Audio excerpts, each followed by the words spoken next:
এবারে প্রথম দিকে যদি দেখা যায় জ্যোতি মালহোত্রাকে গ্রেফতার করা হয়, গ্রেফতার করার পর সিট অর্থাৎ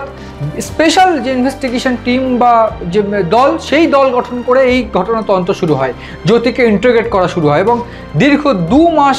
তদন্ত চলে। জ্যোতির মাধ্যম থেকে মতিরাম জাট সহ বেশ কয়েকজন সিআইএসএফ বা বিভিন্ন ক্ষেত্রে ভারতীয় সেনাবাহিনীতে কর্মরত বেশ কয়েকজনকে ট্রেস করা সম্ভব হয়েছে এবং তাদেরকে ইতিমধ্যে আটক করে বা গ্রেফতার করে জিজ্ঞাসাবাদ চালাচ্ছে তদন্তকারী সংস্থা। কিন্তু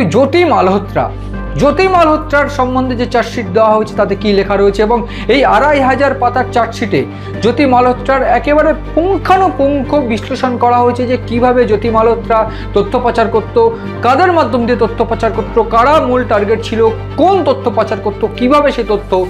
পাকিস্তানের কাজে লেগেছে। আমি প্রাথমিকভাবে বলতে চেষ্টা করব, ভারতের বিভিন্ন সেনা ক্যাম্পের বিভিন্ন গোয়েন্দাদের সঙ্গে বা বিভিন্ন যারা সিআইএসএফ জওয়ান বা বিভিন্ন ক্ষেত্রে সেনা জওয়ান, তাদের সঙ্গে নিয়মিত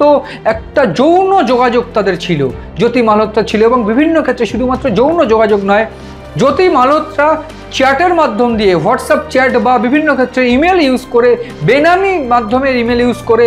বিভিন্ন রকমভাবে যৌনগন্ধি কথাবার্তা তারা জ্বালাতো। এবং শুধু তাই নয়, জ্যোতি মালহোত্রা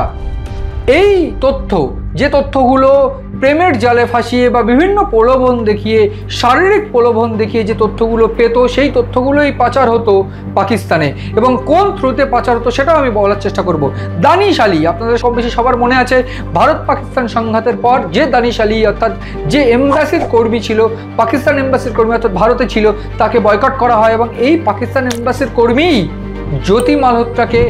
সঠিক দিশা দেখিয়ে বিভিন্ন ক্ষেত্রে সেই অনুষ্ঠানে ডেকে তাকে বিভিন্ন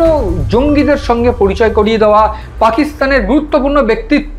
আইএসআই এজেন্ট, সেনাকর্মীদের সঙ্গে পরিচয় করিয়ে দেওয়া এই দানিশ আলী করতেন এবং দানিশের সঙ্গে নিয়মিত যোগাযোগ তিনি রাখতেন। শুধু দানিশ নয়, এখানে বেশ কয়েকজনের নাম চার্জশিটে উঠে এসেছে এবং গোয়েন্দাদের তরফ থেকে সেই তথ্যগুলো উঠে এসেছে।